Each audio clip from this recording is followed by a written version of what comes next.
So the Fear of God Athletics footwear dropped today. Ye and Adidas are at it again, so let's talk about it. Before we do get into this video, remember to follow me on IG and on TikTok at MrMorrow__ and subscribe to this channel for a chance to enter our 3K sneaker giveaway. Now we do have some positive news and some not so positive news, so let's start with the positive. Fear of God Athletics did drop today, namely the Fear of God basketball or one model and the Los Angeles runner in the clay colorway. Now a few days ago, we did see that both of these pairs were loaded up on fearofgod.com alongside the announcement on IG that they would be releasing today on the 3rd of March. And for us in the UK, we also saw them loaded on the Confirmed app. Now I did manage to pick up both pairs in the clay colorway, and I will be releasing a review shortly where I'll go into a bit more depth about the pairs. Now, as you already know, I do own the Fear of God basketballs in the carbon colorway, and I recently took them to Greece where I did forget to pack additional footwear, so I was pretty much wearing these all day, and we did average between 15k to 20k steps. I was hiking up to the Acropolis, seeing a number of sites, walking on some paved, on some not so well paved roads, on some rocky paths, through the grass, through the elements, as it did rain quite heavily on 1 or 2 days. And I must say that these are definitely worth it in terms of comfort and build quality. They did hold up really well and they kept my feet dry, especially in comparison to some other pairs that do resell for a lot more from other brands. I think this is a very well-made sneaker. I'm also a huge fan of the clay colorway, and I think especially for those that have bought into the 8th collection or have bought into the Eternal collection previously, I think this colorway will go really well with your wardrobe. Now, as I've said, I will be releasing a review for the clay pairs when they arrive, although I do know a lot of people are really excited about the college colorways that we're releasing soon, the ones that were debuted by the Indiana and the Miami team. I'm not too sure if we'll be getting them here in the UK because I think there'll be more demand for them in the US, but I'm still excited to see them, and if I do manage to get them in hand, I will be releasing a review. Now, onto the not so positive news. Ye and Adidas are at it again, and although I'm not completely surprised, I am a little bit confused. A few weeks ago, or maybe a couple of months ago, we did see a picture that was uploaded on Kanye's socials in which he had a run-in with the CEO of Adidas, and although I didn't think they were the best of friends, I at least thought that they were on talking terms, and maybe could potentially reach some sort of amicable agreement for them to sell the remaining Yeezy inventory. We then saw that Ye posted the Vultures merch sales figures to socials, and we saw he was able to move a substantial amount of units by himself, and then we saw that he had reduced the Yeezy pods that previously sold for $200 down to $20, and he even offered a refund for those that had purchased it at the higher price. And so I thought, he's currently in talks with Adidas, he has shown the world that he's able to move a substantial amount of units by himself, and he's also improving his public image by staying true to his word and selling his merch for $20 and offering a refund for those that previously purchased it at the higher price. We then saw this video that pretty much had everyone surprised, and it was going all over social media, in which he was basically saying that we were seeing the destruction of our favorite artists before our eyes. He then claimed that Adidas were using their many decades of business experience and their knowledge of contracts to effectively manipulate and rip him off, and he also claimed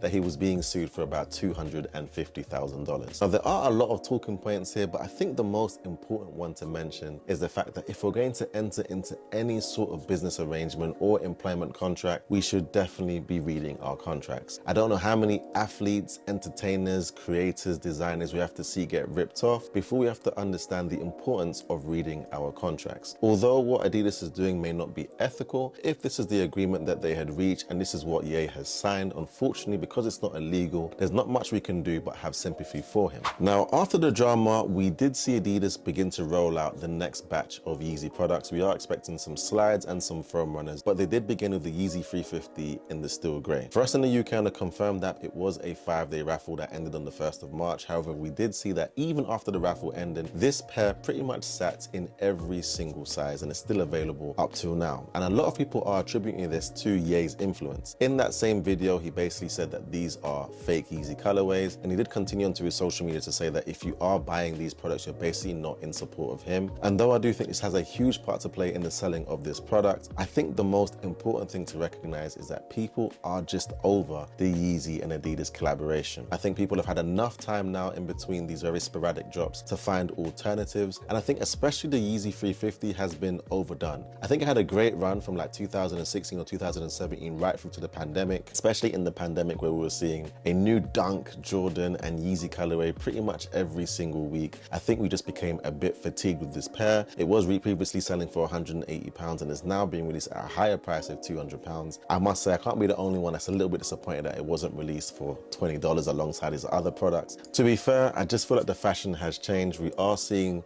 Y2K fashion, which is really influencing the sneakers this year. We are seeing the popularity of the A6 Cayano, the Nike Vomero and P6000, of course, a number of New Balance models. We did see a small trend with Timberlands last year, and of course, Crocs are still going strong. And I just don't see how the Yeezy 350 fits in this current market. If anything, what I would have advised is that they push the Yeezy 700 V1 and V2. The same way that Jordan is pushing the 4 this year, I think they would have done pretty well. The 700 V1, the 700 V2, and to rival the Timberland boots, they could have released their Yeezy 1050s or the Yeezy Desert boots, which I would have happily picked up in a number of colorways. And that's pretty much everything for this video. Remember to follow me on IG and on TikTok at MrMorrow__ and subscribe to this channel for a chance to enter our 3K sneaker giveaway, and also to be alerted for when I drop the full review on the Fear of God basketball and the Los Angeles runner in the clay colorway. Thank you once again for joining me for another video. Have a wonderful week. Peace.